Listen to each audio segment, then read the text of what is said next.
శ్రీ సచ్చిదానంద సమర్థ సద్గురు సాయినాథ్ మహారాజ్ కీ జై. ముందుగా సాయి భక్తులందరికీ నమస్కారం అండి. వీడియో చూస్తున్న ప్రతి ఒక్కరిపైన ఆ సాయినాథుని ఆశీస్సులు ఉండాలని, బాబాగారి భక్తులందరూ ఎప్పుడూ కూడా ఆనందంగా సంతోషంగా వారి జీవితాన్ని గడపాలని మనస్ఫూర్తిగా కోరుకుంటూ ఈ వీడియోని స్టార్ట్ చేస్తున్నాను ఫ్రెండ్స్. రోజులాగానే ఈరోజు కూడా మన బాబాగారు మనందరి కోసం మరొక చక్కటి సందేశాన్ని అయితే తీసుకొచ్చారండి. ఈ సందేశంలో బాబాగారి విధంగా చెప్తూ ఉన్నారు. బిడ్డ, ఈరోజు నీ కోసం నేను ఒక ఖజానాను తీసుకువచ్చాను తల్లి. సంశయించకుండా వెంటనే దీనిని అందుకో. ఈరోజు నీ కోసమే ఈ బాబా ఈ ఖజానాను తీసుకువచ్చారు. ఎలాంటి ఆలోచన లేకుండా వెంటనే నీ బాబా నీకు ప్రసాదించింది అందుకో తల్లి. బాబా, ఈ ఖజానా నాకే ఎందుకు ఇస్తున్నారు? ఎందుకు నాకు ఇంత అనుగ్రహం నాపై ఉంచారు? ఈ అదృష్టానికి కేవలం నన్నే ఎందుకు ఎంచుకున్నారు సాయి అని అనుకుంటూ ఉన్నావా? బాబా, ఈ ఖజానా నేను అందుకోవడానికి ఏదైనా పని చేయాలా, ఇంకా ఏదైనా వ్రతాలు చేయాలా అని అనుకుంటూ ఉన్నావా? సరే, చెబుతాను, శ్రద్ధగా విను. చూడు తల్లి, ఈ ఖజానాను అందుకోవడానికి నా కోసం ఉపవాసాలు, తపోవాసాలు అక్కర్లేదు. నా బిడ్డల్ని నేను పస్తులుండనిస్తానా? వాళ్ళు ఉపవాసం ఉంటే నేను ఒప్పుకుంటానా చెప్పు? స్వల్పంగా తిను, 1-2 పదార్థాలతో తృప్తిపడు. రుచుల కోసం ప్రాకులాడవద్దు తల్లి. నా ముందర భక్తితో మీ చేతులు చాపినచో వెంటనే రాత్రింబవళ్ళు మీ చెంతనే నేనుండిపోయేదను. మీకు రక్షణలా నేను నిలిచెదను బిడ్డ. దేని గురించి చింతించవద్దు. నా లీలలు వినినచో సకల రోగములు నివారింపబడును. అందుకే ఆ లీలలను మీ మనసులో నిలుపుము. ఆనందమును, తృప్తికి ఇది ఏ మార్గమనే విషయాన్ని గుర్తించుకో. దేనికి ఆలోచించవద్దు. వ్యతిరేకమైన ఆలోచనలు అస్సలు చేయవద్దు. ఎన్నడూ వాదించకు. 10 మాటలకు 1 మాటతో సమాధానమివ్వడం నేర్చుకో. నా భక్తులు నన్నెట్లు భావిస్తారో నేను కూడా వారిని ఆ విధంగానే అనుగ్రహిస్తాను. అర్థం కాలేదా? నీవు నన్ను ఒక శిలలా చూస్తే నేను శిలలానే నీకు కనిపిస్తాను. భగవంతునిగా చూస్తే భగవంతునిగానే అనుగ్రహిస్తాను. లేదా గురువుగా భావించినచో గురువు స్థానంలోనే ఉంటానమ్మా. తల్లిదండ్రుల స్థానంలో నన్ను ఉంచితే మిమ్మల్ని నా కన్న బిడ్డలలా చూసుకుంటాను. అందుకే నన్ను ఏ విధంగా ధ్యానిస్తే నేను ఆ విధంగానే అనుగ్రహిస్తాను తల్లి. ఒక్కసారి సద్గురువుకు పగ్గాలప్పగించితే చాలు, తరువాత దుఃఖానికి చోటు ఉండదమ్మా. అక్కడ కేవలం ఆనందం, సంతోషమే విరజిల్లుతుంది. మీ ఆనందం ఈ ఖజానాలో ఉంది బిడ్డ. నా ఖజానా 100% ఆనందాన్నిస్తుంది. అందులో మీకు ఏది కావాలో అది అందుకోండి. మీ ఆనందం సిరి సంపదలలో ఉంటే నేను సిరి సంపదలే నీకు ప్రసాదిస్తాను. బంధువులలో ఉంటే, బాంధవ్యాలలో ఉంటే ఆ ప్రేమానురాగాలే ఆ ఖజానాలో ఉంటాయి.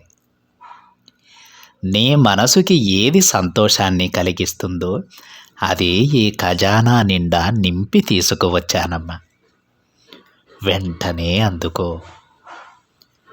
చూడు బిడ్డ, తాబేలు తన మనోనేత్రంతోనే తన బిడ్డలనెలా రక్షిస్తుందో అలానే నేను నా మనోదృష్టి చేతనే నిన్ను కాపాడుకుంటాను. నా భక్తుడు ఎక్కడ ఉన్నా, ఏమి చేస్తున్నా, లోపల వెలుపల ఎల్లప్పుడూ అతడితోనే నేనుంటాను. నా భక్తుని గురించే నేనెల్లప్పుడూ ఆలోచిస్తూ ఉంటాను. ఎవరు నా శిష్యులని చెప్పడానికి సాహసించగలరు? నేను నా గురువును సేవించినట్లు ఎవరైనా సంతృప్తిగా నన్ను సేవించగలరా బిడ్డ? నా గురువును సమీపించడానికే నేను వణికిపోయేవాణ్ణి. ఎందుకంటే ఆయన మీద భక్తి శ్రద్ధలు నాకు అంతలా ఉండేవి. అదేవిధంగా ఒక గురువుగా భావిస్తున్న మీకు నాపై అదే భక్తి శ్రద్ధలు ఉన్నాయా? బిడ్డ, ఈ మాట నీకు ఎందుకు చెబుతున్నానో తెలుసా? గురువుని దర్శించాలంటే మనసులో ఎలాంటి కల్మషం ఉండకూడదు, ఎలాంటి తప్పులు చేయకూడదు. ఆ గురువు మాటను శిరసావహించి ఆ మార్గంలోనే నడవాల్సి ఉంటుంది. పొరపాటున ఎక్కడైనా తప్పు చేశాననేటువంటి ఉద్దేశంతో గురువుని చూడాలంటే భయమేసేది తల్లి. మరి మీరు నేను చెప్పిన మార్గాన్ని అనుసరిస్తున్నారా? అన్నీ కూడా అలానే చేస్తూ ఉన్నారా తల్లి? చూడు బిడ్డ, నాకు రాత్రంతా నిద్ర పట్టలేదు. ఎందుకో తెలుసా? నీ గురించే, నా బిడ్డ గురించే ఆలోచిస్తూ ఉండిపోయానమ్మా. ఏదైనా పని చేస్తానని ఎవరి దగ్గరైనా ఒప్పుకుంటే దానిని బాధ్యతాయుతంగా నిర్వహించాలి, లేదా అసలు ఒప్పుకోకూడదు. బిడ్డ, నువ్వు నాకు చాలా మార్లు మాట ఇచ్చి ఉన్నావు, గుర్తు ఉందా? నేను ఎన్నో మాటలు నీ దగ్గర నుంచి తీసుకుని ఉన్నానమ్మా. మరి ఆ మాటలను నువ్వు నిర్వర్తించావా? ఎప్పుడూ సంతోషంగానే ఉంటున్నావా తల్లి? పూర్తి బాధ్యత నాపై వేసి ప్రశాంతంగా ఉంటున్నావా? ఒక్కసారి ఆలోచించు. నిన్ను నేను అడుగడుగునా కాపాడుకుంటూ ఉన్నాను తల్లి. లేకుంటే నీకేమయ్యేదో ఆ భగవంతునికే ఎరుక. ఎవరి మంచితనం ఎట్లా ఉంటే వారి అభివృద్ధి కూడా అలానే ఉంటుంది. అవును తల్లి, 10 మందికి సాయం చేయాలనుకునే నీ మనసు ఎంతో మంచిది. ఆ మంచి మనసుకు ఎప్పుడూ మంచే జరుగుతుందమ్మా. చూడు బిడ్డ, నేను అందరినీ దక్షిణ అడగను. ఎవరినైతే నేను అనుగ్రహించాలనుకుంటానో కేవలం వారిని మాత్రమే నేను దక్షిణ అడుగుతాను. ఎందుకో తెలుసా తల్లి? బదులుగా వారికి నేను తీసుకున్న దానికి 10 ఇవ్వవలసి ఉంటుంది. అందుకే నా మనసులో ఎవరైతే మంచివారు అని అనిపిస్తారో, నేను ఎవరినైతే పరీక్షించి మంచివారిగా ఎంచుకుంటానో వారిని నా బిడ్డలుగా స్వీకరించి వారి దగ్గరకే దక్షిణ అడగడానికి వెళతాను. ఫలితంగా వారికి పుణ్యంతో పాటు నేను తీసుకున్న దానికి 10 తిరిగి ఇస్తాను. బిడ్డ, నా చరిత్ర పఠనం చేస్తూ ఊది రాస్తూ ఉండు. ఎందుకు బాబా నిత్యం ఇలా చేయమంటూ ఉన్నారు అంటున్నావా? బిడ్డ, నువ్వు ఒక అనారోగ్యంతో బాధపడుతూ ఉన్నావు కదా, దానికోసమే నీకు ఈ మార్గాన్ని చెప్పాను. ఎవరైతే నా సచ్చరిత్ర పారాయణ చేస్తూ ఊది రాస్తూ ఉంటారో వారి అనారోగ్య సమస్యలన్నీ వారి నుండి దూరమవుతాయి. సంపూర్ణ ఆరోగ్యవంతులుగా వారు నిలబడతారు. అందుకే నిన్ను ఈ పని చేయమని చెబుతూ ఉన్నానమ్మా. నేను దేనినైతే విస్తారంగా ఇవ్వదలిచానో దానిని తీసుకునేవారే లేకుండా పోయారు తల్లి. నేను ఇవ్వలేనటువంటిదే వారు నన్ను కోరుతూ ఉన్నారు. బాబా, మీరు ఇవ్వలేనటువంటిది కూడా ఉంటుందా అని అనుకుంటూ ఉన్నావా? తప్పకుండా ఉంటుంది బేట. నేను నా బిడ్డలు ఏది కోరితే అది ఇవ్వగలను. కానీ వారు నేను చెప్పినట్టు చేయవలసి ఉంటుంది. ఎవరైతే నా మార్గంలో నడుస్తారో వారికి వారు ఏది కోరినా నేను అందించగలను. కానీ చెడు మార్గాన్ని ఎంచుకున్న వారికి దయ తలిచి నేను ఇద్దామన్నా వారి కర్మ అది వారికి అందనివ్వదు. అర్థమవుతుందా బిడ్డ? అందుకే ఎప్పుడూ నీకు చెబుతూ ఉంటానమ్మా, సన్మార్గంలో నడవమని, ఈ బాబా చెప్పిన పనులే చేయమని. చూడు తల్లి, మీరు సదా నా మాటలు వింటూనే ఉండాల్సి ఉంటుంది. నేను మీ మాటలు ఎప్పుడూ వింటూనే ఉంటానమ్మా. మీరు ఏ సమయంలో నాతో మాట్లాడదలిచినా సరే నేను తప్పకుండా మీ మాటలు వింటాను. దానికంటూ సమయమేమీ లేదు. నేను ఎల్లవేళలా నిన్ను చూస్తూనే ఉంటాను తల్లి. నువ్వు ఎప్పుడు ఈ బాబాతో మాట్లాడాలన్నా నేను వింటూనే ఉంటాను. నా దర్బారు అందరికీ అన్ని వేళలా తెరిచే ఉంచుతాను తల్లి. మీరు ఏ సమయంలోనైనా నన్ను దర్శించుకోవచ్చు. ఏ సమయంలోనైనా ఈ తండ్రితో మాట్లాడవచ్చు. దానికంటూ ప్రత్యేకమైన సమయమేమీ లేదు. నా బిడ్డల శ్రేయస్సే నాకు ముఖ్యం. నీకు మరొక ముఖ్యమైన విషయం చెప్పాలి బిడ్డ. నిన్నెవరైనా దూషించినా దండించినా వారితో గొడవకు దిగవద్దు. నీవు సహించలేకుంటే 1-2 మాటలతో సమాధానమివ్వు, లేదా ఆ చోటు నుండి వెళ్ళిపో. ఎందుకో తెలుసా? నా బిడ్డలు ఎవరితోనైనా తగువ పెట్టుకుంటే నాకు బాధ కలుగుతుందమ్మా. నీ మనసు కూడా పాడవుతుంది.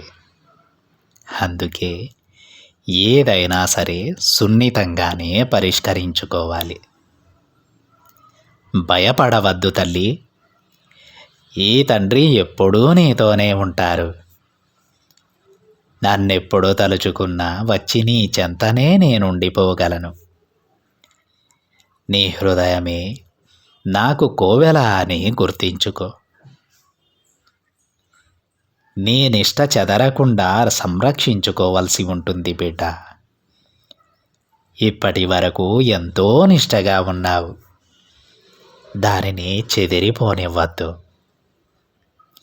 అలా ఉండడం చాలా కష్టమమ్మా. అది నీకు అలవాటైంది. చెక్కు చెదరకుండా నిష్ఠాగరిష్ఠులుగా ఉండటం నీకు అలవాటైంది బిడ్డ. ఆ అలవాటును కలలో కూడా దూరం చేసుకోవద్దు. ఎందుకంటే అదే నీ భవిష్యత్తును బంగారంలా మార్చబోతూ ఉంది. బిడ్డ, నువ్వు చేసిన వాగ్దానాలన్నీ నెరవేర్చు. నీవెప్పుడు సత్యాన్నే అంటిపెట్టుకో. అప్పుడు నీవు ఎక్కడున్నా సరే అన్ని సమయాలలోనూ నేను నీతోనే ఉంటానమ్మా. చూడు తల్లి, నేను ఈ 3.5 మూరల శరీరానికి మాత్రమే పరిమితం కాలేదు. నేను ఈ విశ్వమంతటా వ్యాపించి ఉన్నాను. ప్రతి చోట నన్ను దర్శించవచ్చు. ప్రతి ఒక్కరిలో నన్ను చూడవచ్చు. అందుకే తల్లి, నన్ను ఏదో ఒక చోట మాత్రమే చూడటం మాని ప్రతి చోట చూడటం నేర్చుకో. నీ తండ్రి ఎల్లవేళలా నీ వెంటే ఉన్నాడని గుర్తు తెచ్చుకో. బిడ్డ, మనం ఇతరులకేదైనా చేయదలిస్తే వారి బరువు బాధ్యతలను స్వీకరించాల్సి ఉంటుంది. అందుకే నా బిడ్డల బరువు బాధ్యతలు నేను స్వీకరించాను తల్లి. నేను ఎల్లప్పుడూ మీతోనే ఉంటాను. మీరు కోరిన ప్రతిదీ నేను మీకు అందిస్తాను. కానీ మీరు నేను చెప్పిన మార్గంలో నడవాల్సి ఉంటుందని గుర్తించుకో. అలా నడిచినన్ని రోజులు ఈ తండ్రి మీ చేతిని వదలడు బిడ్డ. మీరు కోరిన అందమైన జీవితాన్ని మీకు అందిస్తారు. ఎలాంటి ఆలోచనలు పెట్టుకోకుండా సంతోషంగా ఉండు తల్లి అని బాబాగారు అంటూ ఉన్నారండి. ఈరోజు ఈ విధంగా బాబాగారు తన బిడ్డలను ఏ విధంగా అనుగ్రహిస్తారో చెప్పారండి. బిడ్డ, నేను ప్రతిరోజు నీకు చెబుతూనే ఉన్నాను, ఇలా ఉండాలి అలా ఉండాలి అని. ఆ విధంగా ఉన్నవారికి ప్రతిదీ నేను నెరవేరుస్తూనే ఉన్నాను. కానీ కొంతమంది బిడ్డలు నా మాట వినడం లేదు తల్లి. సందేశం విన్నంతసేపు విని తరువాత వారికి నచ్చింది చేస్తూ ఉన్నారు. అలా వారు చెడు మార్గాలని కూడా ఎంచుకుంటూ ఉన్నారు బిడ్డ. ఆ చెడు మార్గాలలో ఉన్నన్ని రోజులు వారికి ఏదైనా నేను చేయదలిచినా సరే వారి కర్మ అది జరగనివ్వదు అని బాబాగారు అంటూ ఉన్నారండి. అందుకే మనం ఎప్పుడూ కూడా బాబాగారిని నమ్ముకుని ఆ తండ్రి ఏ దారిని చూపించారో ఆ దారిలోనే నడుస్తూ ఉండాలి. బాబాగారు తన బిడ్డలకు చెప్పారు, ఇప్పటి వరకు మీరు ఎంతో నిష్టతో ఉన్నారు, అది చాలా కష్టం. ఎలాగో ఆ నిష్ట మీకు అలవాటైంది కాబట్టి ఇకపై కూడా అలానే ఉండండి తల్లి. ఎందుకో తెలుసా, ఇలాంటి జీవితం మాత్రమే మీ భవిష్యత్తును అద్భుతంగా మార్చగలుగుతుంది. ఇక దేనివల్ల కాదు. ఈ నిష్ట, ఈ శ్రద్ధ, ఈ సబూరి మాత్రమే మీ జీవితానికి ఒక మంచి మార్గాన్ని చూపిస్తాయమ్మా. అలాగే నా బిడ్డల కోసం నేను అందించేటువంటి వనరులను వారికి అందేలా చేస్తాయని బాబాగారు అంటూ ఉన్నారు. అందుకే బాబాగారు చెప్పేటువంటి ఏ సందేశాన్ని కూడా మనం తక్కువ చేసి చూడకూడదండి. వినేసి అక్కడితో అక్కడ వదిలేసి వెళ్ళిపోకూడదు. బాబాగారు ఎందుకు ఆ మాటలు చెబుతూ ఉన్నారు, ఈ సందేశం ఎంతమందిలో నా దగ్గరికే ఎందుకు వచ్చిందని ఒక్కసారి ఆలోచించాలి. ఆ తండ్రి మాటలను ఏ విధంగా అయితే బాబాగారు తన బిడ్డలను జీవించమని చెబుతూ ఉన్నారు ఆ విధంగా జీవించాలి. అలాంటప్పుడే బాబాగారు ఏ పని తన బిడ్డల కోసం చేసినా సరే, ఎలాంటి వనరులను తన బిడ్డల కోసం సృష్టించినా సరే, ఎలాంటి జీవితాన్ని తన బిడ్డల కోసం అందించబోతున్నా సరే, అవన్నీ కూడా ఎలాంటి ఆటంకాలు లేకుండా తన బిడ్డలకు అందిపోతాయి.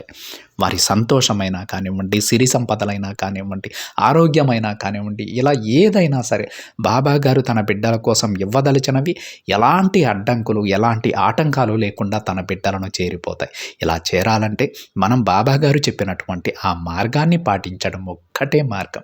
అందుకే బాబాగారు అంటూ ఉన్నారు, ఈ నిష్టని నువ్వు కోల్పోవద్దు. శ్రద్ధ, సబూరి ఎప్పుడూ నీతో ఉండాలి. సంతోషంతో కూడినటువంటి సబూరి ఉండాలి. ఎప్పుడూ నిష్టగా ఉండాలి. ఈ లక్షణాలు మీలో ఉన్నన్ని రోజులు కూడా మీకు ఎలాంటి హాని జరగదు. నేను నా బిడ్డల కోసం అందించిన ఏది కూడా ఎలాంటి అడ్డంకులు లేకుండా నా బిడ్డలను చేరుతుంది అని బాబాగారు అంటూ ఉన్నారు. అర్థమైందా ఫ్రెండ్స్? బాబాగారు తప్పకుండా మనం అడిగిన ప్రతిదీ ఇస్తారంటే, అవి ఎలాంటి ఆటంకాలు లేకుండా మన దగ్గరికి చేరాలంటే మనం బాబాగారు చెప్పినటువంటి మార్గంలో నడవాలి. అయితే ఇవి బాబాగారు ఈరోజే మనకెందుకు చెప్పారు అంటే, ఈరోజు బాబాగారు తన బిడ్డల కోసం ఒక ఖజానాను తీసుకొని వచ్చారండి. తన బిడ్డలు ఏది చెందితే, ఏది దక్కితే తన బిడ్డలు సంతోషంగా ఉంటారో అవే అందులో ఉంటాయి. మీకు సిరి సంపదలు కావాలా, అవి ఉంటాయి. ఆరోగ్యం కావాలా, అదే ఉంటుంది. లేదు బంధాలు, బాంధవ్యాలు కావాలా, అవే ఉంటాయి. మీకు కావలసింది ఆ ఖజానాలో ఉంటుంది. ఆ ఖజానాను మొహమాటం లేకుండా తీసుకోండి. నా బిడ్డల కోసం నేను అందిస్తున్నది అది. ఇది మీ దగ్గరకు ఎలాంటి ఆటంకాలు లేకుండా చేరాలంటే నేను చెప్పిన మార్గంలో నడవండి తల్లి అని చెప్పడానికి ఈరోజు బాబాగారి సందేశాన్ని తీసుకొచ్చారండి. ఇది ఫ్రెండ్స్ ఈరోజు బాబాగారి సందేశం కనుక మీకు నచ్చినట్లయితే ఒక చిన్న లైక్ చేయండి ఫ్రెండ్స్. మరింతమంది మన బాబాగారి భక్తులకైతే ఈ సందేశాన్ని షేర్ చేయండి. మొదటిసారిగా ఛానల్ని చూస్తున్న వాళ్ళైతే తప్పకుండా సబ్స్క్రైబ్ చేసుకొని పక్కనే ఉన్న బెల్ ఐకాన్ని యాక్టివేట్ చేయండి. మరొక బాబాగారి సందేశంతో మరొక వీడియోలో కలుద్దాం. అంతవరకు ఓం సాయిరామ్.